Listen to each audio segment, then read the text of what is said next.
The message I would like to share with you today is that it is very, very risky to make decisions when you are under pressure or in a state of panic.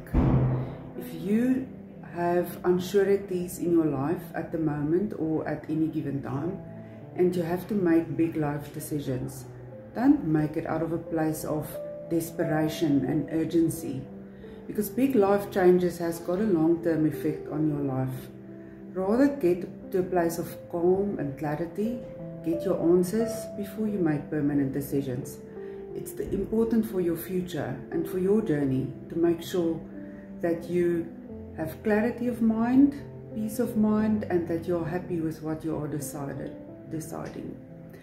So it's not always easy, because in a situation like that we need answers, we want to know what's going to happen next.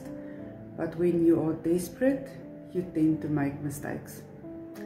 So think about your possibilities, think about your options, and carefully decide, especially if it's a long-term decision.